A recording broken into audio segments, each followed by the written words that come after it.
2011ರಲ್ಲಿ ಇಂಡೋನೇಷಿಯಾದ ಸುಲಾವೆಸಿ ಕಾಡಿನಲ್ಲಿ ಕ್ರಸ್ಟೆಡ್ ಮಕಾಕ್ ಎನ್ನುವ ಗುಂಪಿಗೆ ಸೇರಿದ ಒಂದು ಕಾಡು ಕೋತಿಗೆ ಡೇವಿಡ್ ಸ್ಲೇಟರ್ ಎಂಬ ಫೋಟೋಗ್ರಾಫರ್ ಓರ್ವನು ಬಿಟ್ಟ ಕ್ಯಾಮೆರಾ ಸಿಕ್ಕಿತು. ಆಕಸ್ಮಿಕವಾಗಿ ಆ ಕೋತಿಯು ಶಟ್ಟರ್ ಬಟನ್ ಒತ್ತಿತು ಹಾಗೂ ಜಗತ್ತನ್ನೇ ಆವರಿಸಲಿರುವ ಅಪೂರ್ವ ಘಳಿಗೆಯನ್ನು ಸೆರೆಹಿಡಿಯಿತು. ಆ ಚಿತ್ರವು ಶೀಘ್ರವೇ ರೆಡ್ಡಿಟ್ ಮತ್ತು ಪ್ರಮುಖ ಸುದ್ದಿ ಮಾಧ್ಯಮಗಳಲ್ಲಿ ಹರಡಿತು. ಒಂದು ಸರಳ ಫೋಟೋ ಜಗತ್ತನ್ನೇ ಆಕರ್ಷಿಸಿ ಜಾಗತಿಕ ಸಂಚಲನವನ್ನು ಹುಟ್ಟುಹಾಕಿತು. 2015ರಲ್ಲಿ ಪೀಟಾ ಎಂಬ ಪ್ರಾಣಿ ಹಕ್ಕಿನ ಸಂಸ್ಥೆ ಆ ಚಿತ್ರಕ್ಕೆ ಕಾಪಿರೈಟ್ ಹಕ್ಕು ನರುಟೋ ಎಂಬ ಕೋತಿಗೆ ಸೇರಬೇಕು ಎಂದು ನ್ಯಾಯಾಲಯದಲ್ಲಿ ದಾವೆ ಹೂಡಿತು.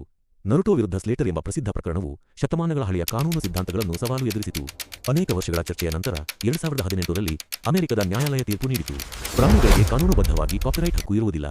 ಒಪ್ಪಂದದ ಪರಿಣಾಮವಾಗಿ ಡೇವಿಡ್ ಸ್ಲೇಟರ್ ಭವಿಷ್ಯದ ಆದಾಯದ ಒಂದು ಭಾಗವನ್ನು ವನ್ಯಪ್ರಾಣಿ ರಕ್ಷಣಾ ಸಂಸ್ಥೆಗಳಿಗೆ ದಾನ ಮಾಡಲು ಒಪ್ಪಿಕೊಂಡರು. ನ್ಯಾಯಾಲಯಗಳಲ್ಲಿ ತರ್ಕ ನಡೆಯುತ್ತಿದ್ದಂತೆಯೇ ಜಗತ್ತಿನಲ್ಲಿ ಹೊಸ ಸಂಸ್ಕೃತಿಯ ಅಲೆ ಹರಡಿತು. ಐಫೋನ್ 4 ಮತ್ತು ಗ್ಯಾಲಕ್ಸಿ ಎಸ್ ಮುಂತಾದ ಮುಂಭಾಗದ ಕ್ಯಾಮೆರಾ ಇರುವ ಫೋನ್ಗಳು ತಕ್ಷಣದಲ್ಲೇ ಸ್ವಯಂ ಅಭಿವ್ಯಕ್ತಿಗೆ ದಾರಿ ತೆರೆದವು. ಬದಲಾಗುತ್ತಿರುವ ಸಂದರ್ಭವನ್ನು ಗುರುತಿಸಿದ ಬ್ರ್ಯಾಂಡ್ಗಳು ವೇಗವಾಗಿ ಕ್ರಮಿಸಿದವು. ಒಪ್ಪೋ, ವಿವೋ, ಸ್ಯಾಮ್ಸಂಗ್ ಮತ್ತು ಆಪಲ್ ಸೆಲ್ಫಿಗಳನ್ನು $1 ಬಿಲಿಯನ್ ಮಾರುಕಟ್ಟೆಯ ತಂತ್ರಗಳಾಗಿ ರೂಪಿಸಿಕೊಂಡವು.